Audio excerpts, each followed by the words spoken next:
একটি অন্তর্বর্তীকালীন সরকারের কর্তৃক আয়োজিত নির্বাচনের মাধ্যমে এসেছে।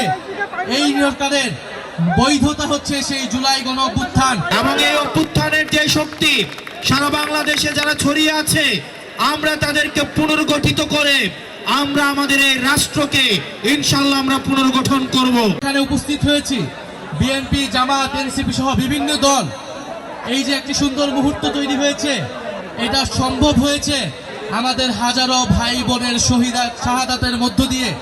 তারা রক্ত দিয়েছিল বলেই, আপনারা রাজপথে ছিলেন বলেই, জুলাই গণ অভ্যুত্থান হয়েছিল বলেই এই ইফতার মাহফিল, এই রাজনৈতিক কর্মসূচি সম্ভব হয়েছিল।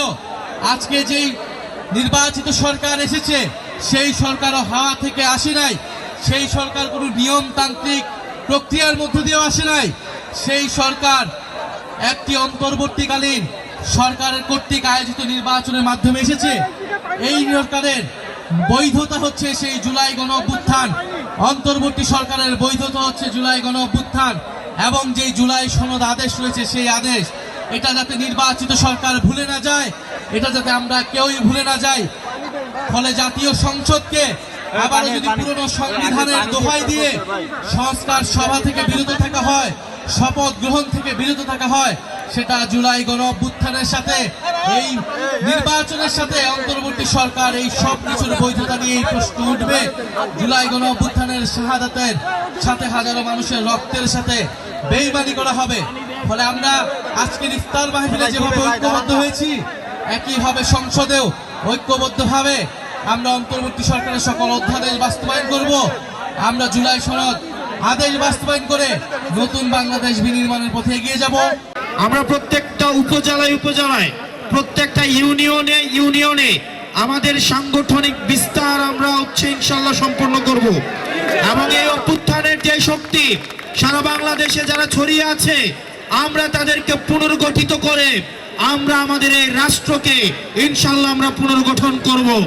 আমরা দেখতে পাচ্ছি পতিত ফ্যাসিস্ট শক্তিকে বিভিন্ন আওয়ামী লীগ, কালচারাল বিভিন্ন শক্তি, বিভিন্ন মিডিয়া তাদেরকে রিভাইভ করার চেষ্টা করছে।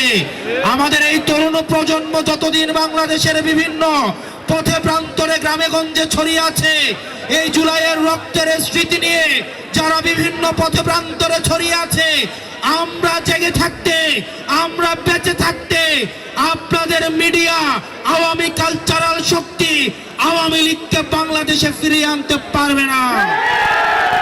আমাদের ফেসিবাদের বিপক্ষের শক্তিগুলোর মধ্যে মতপার্থক্য থাকবে, পলিসি নিয়ে ডিসকাশন থাকবে, কিন্তু আওয়ামী লীগের বিপক্ষে আমরা সবাই একসাথে লড়াই করে যাব।